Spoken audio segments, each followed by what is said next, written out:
Law enforcement would also consider Suge Knight as the mastermind behind the assassination, but he was later excluded as a suspect due to lack of evidence.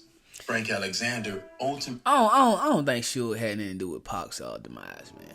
I don't. I think Suge loved Pac, so even if they did fight, it was probably like a brotherly fight. Mob, YouTube, man, what is poppin', man? Welcome back to the channel. Welcome back to another vid. I go by done, man. If you new, go ahead and sub it up, man. Like this vid, you know what I mean? Help me out a little bit, folks. Like the vid, you know what I'm saying? Ring that bell, because I don't want y'all to miss these bangers. So, I know y'all saw the thumbnail, man. Some of y'all probably read the description, bro. And, yeah, man, we're gonna get into the whole final hours of 2Pac Shakur, man. You know what I'm saying? I mean, all of us done seen the movies. All of us done, you know what I'm saying, heard the stories. But I've never really seen nobody kind of go into depth about what really happened to Tupac. You know what I'm saying? The night that he passed away. So we're gonna go holler at the dog, Dose of Mysteries, man. Shout out to Dose, man. We're gonna see what's cracking over there. But before we do that, though, man, I need y'all to know, bro. Whatever you wanna do in life, my boy, you can do it. You feel me? I just feel like somebody needed to hear that, man. I don't know who you is, bro, but you my guy. Whatever you want to do in life, man, you can do it, man. You feel me?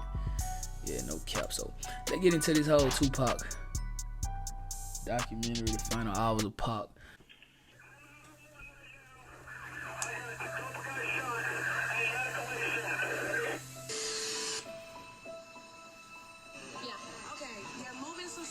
We don't know what's going on. Hopefully, 2Pac Shakur is not. Where is Tupac? Retired homicide detective Phil Ramos says soon after the shots were fired, Las Vegas police zeroed in on Tupac's potential, a man named Orlando Anderson. Ramos says the rapper had beat Anderson up that very night. And I've been thinking, maybe I'm like scapegoat or something. I just want to let everybody know. You know what I'm saying? I didn't do it. September 6, 1996. No one would ever assume the next 24 hours would change the entire world and the future of hip-hop forever. Tupac Amaru Shakur, one of the most prolific artists to emerge around that era, was furthering his reign and empire through music and his ability to impact and lead the minds of those that heard his music and ideology. On that night, on September 6, 1996, Tupac was at the Lacey Street studio in Los Angeles, California, filming his music video for his song, Toss It Up. They wrapped up filming around 11 p.m. that night and headed back to rest their heads, as the following day, they were scheduled to be off to Las Vegas for numerous reasons. One, legendary boxer Mike Tyson, a close friend of Tupac, was having a heavyweight bout versus Bruce Sheldon at the MGM Grand in Las Vegas. And weeks prior, he promised to go with Suge.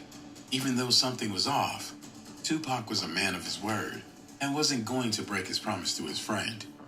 His then fiancée and daughter of the iconic Quincy Jones, Kidada Jones, recalls Tupac's eerie feeling that day.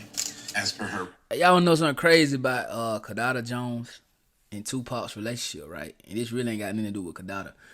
Tupac said in an interview one time, he was talking about the Illuminati, like, and I don't got no smoke with the Illuminati. You know what I'm saying? I got a few cousins that I don't like, so if they want me to sacrifice a couple of them, man, I'm ready. You know what I mean? I sacrifice them today. You know what I'm saying? Like, no cap. But anyway, Tupac, like, when he was speaking on Illuminati, he was like, a lot of these big wigs, bro, and he called out Quincy Jones, which is it was supposed to be his soon-to-be father-in-law. He said, like, Quincy. He said Quincy had propositioned him, bro. You feel me? He said Quincy propositioned him. You know, I think Quincy is long gone from us, so rest in peace, Quincy Jones. But Tupac said Quincy propositioned him to do some Fleece Johnson activities. And he told him he would be a very wealthy man if he let him do that. And that's when Tupac realized that the Illuminati was real. And he came up with Illuminati. That's why when Orlando Anderson, you know what I'm saying? That's why when he was like, it seemed like I'm the scapegoat for it. I used to believe that, bro, until, what's his name? Orlando's uncle came out with those crazy the stuff he said. But anyway, let's hop back into it. I just like, have y'all heard that story about Quincy Jones and Pac though and the whole Illuminati thing? Drop them comments if y'all heard that. Recollection, Tupac told her he didn't want to go to Vegas, but did it out of keeping his word. She would accompany Tupac, but not to the boxing match, as Tupac didn't want her around that environment. Maybe it was as a precaution, due to the feeling he had. At that precaution, if so, would turn out to be right. That second reason for his trip to Las Vegas was to celebrate the birthday of his business partner, Tracy Robinson. Amid planning to go to Vegas, Tupac's mind was uneasy. Behind the scenes, there were tensions brewing and family issues with his crew of affiliates, which he labeled the Outlaws, needed to be tended to. Tupac wanted to go to California to ensure matters were dealt with, but he was persuaded to upkeep his obligations to the Vegas trip. Unfortunately, that decision would be his undoing. September 7th, 1996. The day arrived where Las Vegas was the destination. Even packing felt filled with bad energy from Tupac. Tupac had a signature bulletproof vest he'd grown accustomed to wearing, given his lifestyle and feuds. But his fiancée recalls Tupac even declining to pack that attire, as if he knew Vegas would be his final moments. On the drive to Las Vegas, certain things stood out along the way. Tupac would stop at a gas station. Let me tell you something. Let me tell you something. All right. Let me tell you something. Convenience store and buy only magazines about guns, which he was obsessed with until they checked into the Luxor Hotel and Casino on the Vegas Strip. Kadada Jones' exact words at the site of the pyramid-shaped structure were, "God," she said, "it's so evil."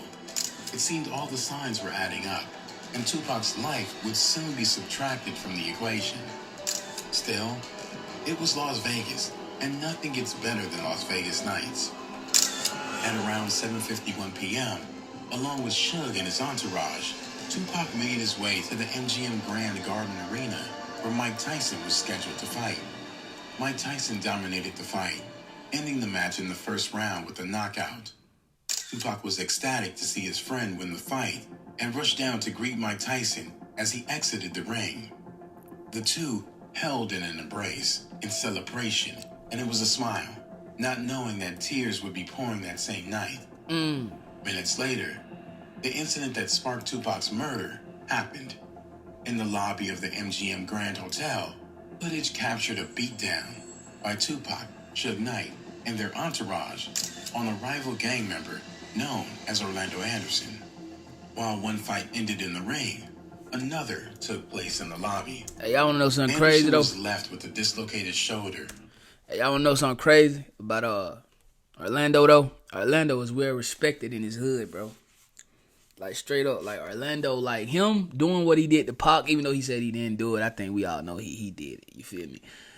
It got him so much respect in his hood, bro. Like, I think it's a documentary on YouTube, man. You can look it up, bro. And they speak on Orlando Anderson's hood, bro. And they love him.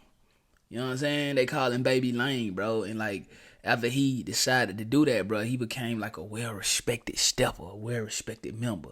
And y'all know how much that means to a stepper, to be well respected as a stepper. And even though he's been gone like all these years, bro, the YNs in his neighborhood, bro, they still rock out with him. Like, someone was even saying disrespectful things about Tupac. And y'all know the West Coast, whether you blood, crip, you know what I'm saying, gay, straight, fat, skinny, tall, short, it don't matter, bro. The West Coast, the world, period. It's the South, the East, everybody, we love Pac. But them guys over there where he from, bro, they ain't like Pac, bro. They still don't like him to this day, bro. Straight up. And had to be hospitalized. Yeah, what I didn't realize is that he actually got so hurt. Here go this he had to big to the dummy. hospital. Yeah. So, was his shoulder up or something like that? Yeah, shoulder. Then they keep the shoulder. So was it like dislocated? Or? Dislocated, yeah. Oh, okay. So his shoulder got dislocated. If Boo Boo the Fool was a person, in Vegas, it would be Keith D. What do? They put it back into the They socket? put a sling on you. Hey, you know when your mama say, do I look like Boo Boo the Fool? Now parents are saying, do I look like Keith D? Dumbass nigga, man. after Tupac and his entourage beat down Orlando. The altercation between Tupac and Orlando was no free coincidence. At that time, there was a number of feuds that revolved around Tupac, Suge Knight's record label to which Tupac was signed. Two notable ones were between Suge Knight and Sean Puff Daddy Combs, which had West Coast artist Tupac facing off against Bad Boy's East Coast artist, Biggie Smalls. While Tupac had to deal with the consequences of that feud, being a part of Death Row Records also extended a gang feud to his doorstep. Suge Knight was a well-respected Mob Piru member and was locked in a battle with rival set Southside Compton Crips. That was ignition to what occurred in the MGM Grand between Tupac and Orlando Anderson. Because as reports state, Orlando and his affiliates allegedly apprehended one of Suge Knight's affiliates and stole his signature Death Row chain. What's more is that it also alleged Orlando was bold and brazen about his actions as he was wearing it at the MGM Grand. Oh, bro would like that. Bro would like that According then. to his close childhood friend and Nutty Block Compton Crip member BG Knockout, this altercation was the consequence of his actions due to the lasting feud between the Mob Pirus and Southside Compton Crips.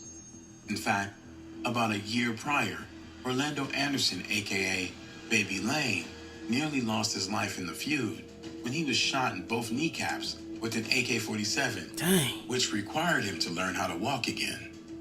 So there was Tupac Shot him in and his his kneecap, entourage bro. fleeing the scene of the altercation with Orlando Anderson. At that point, he returns to his hotel where he told Kadada Jones he got into a fight and specifically informed her, "Something's up. You stay here." At that moment, he changed his attire into a basketball jersey and some baggy sweats before meeting with Suge in the lobby and heading out.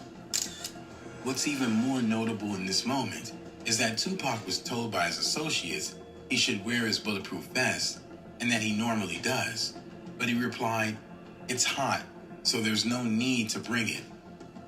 Another uncharacteristic thing that felt off work, about him bro. that night. Crazy word. The footage captured in Las Vegas was the last video footage caught with the rapper and Suge Knight after he changed and left. Surrounded by women, no one would think the next events were about to happen. But Tupac might have known his time was coming to an end. 11 p.m. struck. Here's how to never have to worry about money after a car accident. Listen, if you have been in a car accident... Tupac and Suge Knight would leave from Suge's house to make their way to Suge's club, Club 662, for a party hosted by Suge Knight. The two would have frequented the club before on different occasions as a spot in Las Vegas they enjoy. This time, however, the pair would never make it to the venue. And one... Boy, Suge was a big dude, boy. I can see why people feared him. Look at him like, I'm about scared of this nigga, and he ain't even here. He just in the picture. And I almost want to get him and walk out. Boy, it was a big fella. Never Hold on, big fella. Anything ever again. Leaving Suge Knight's mansion, Tupac had his trusted bodyguard, Frank Alexander, with him. Only he made a decision when his bodyguard was about to enter into the backseat of Suge's black BMW 750IL.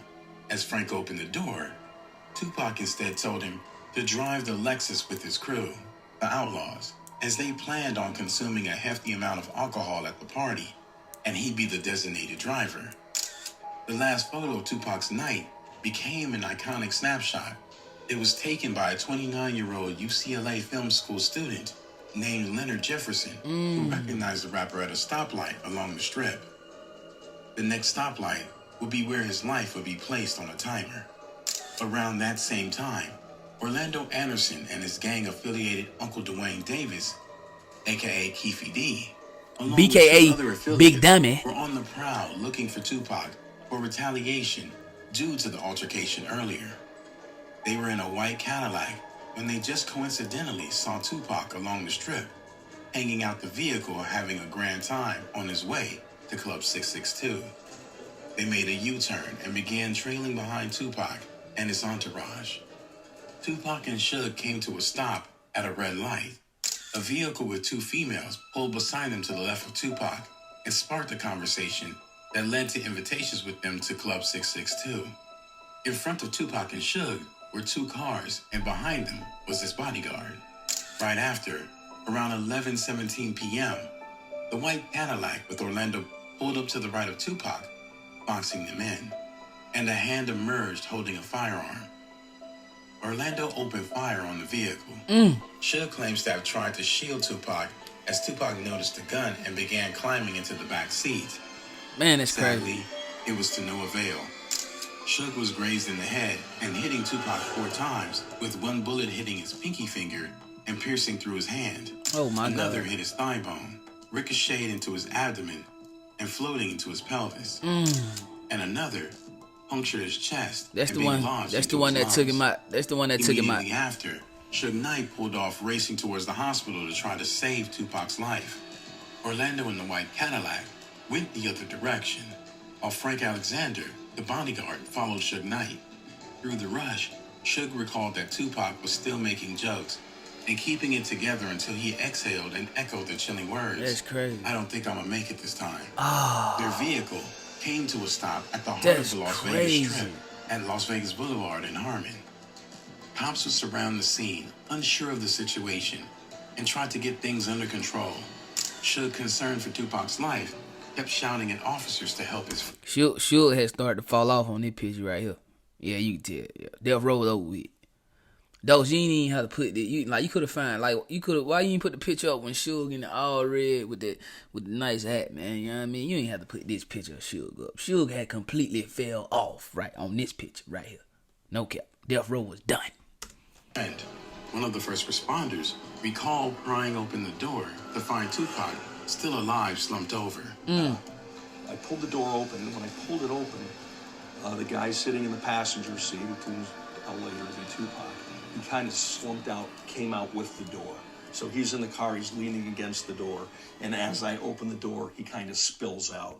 Suge was finally subdued to be checked out, but was still only concerned about Tupac. That there was another guy that was shot in the head. Jim and I believe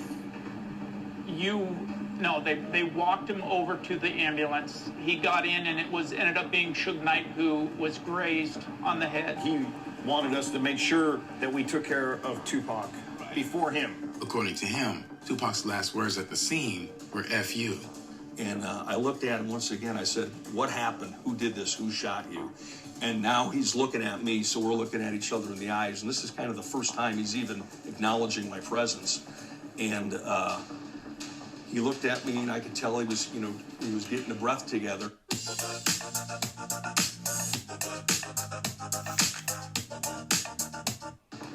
To tell me, and he looked me right in the eyes, and we looked at each other, and he said, you. And he said it just like that. Tupac detested the police due to how they treated minorities and blacks, and was adamant about how he felt in his music and voice. The strip was in chaos. Police and paramedics streaming past. Yellow tape cornered all around. Just straight madness as the news began to spread of Tupac's shooting.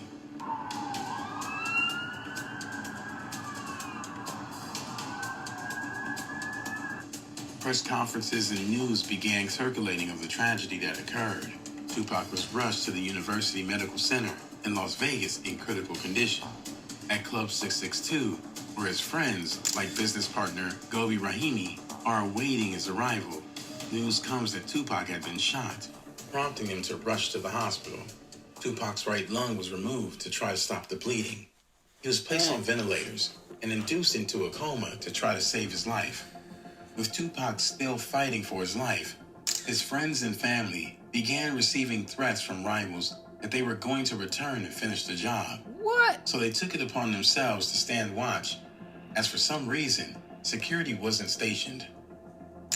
September 13th, Tupac's aunt, Gloria Cox, and his mother, Afeni Shakur, visited the hospital to be given the news that Tupac's kidneys were failing, and they had to resuscitate him 3 times. Oh, man. In that moment, at around 4:03 p.m., his mother made the call to pull the plug and let her son find peace.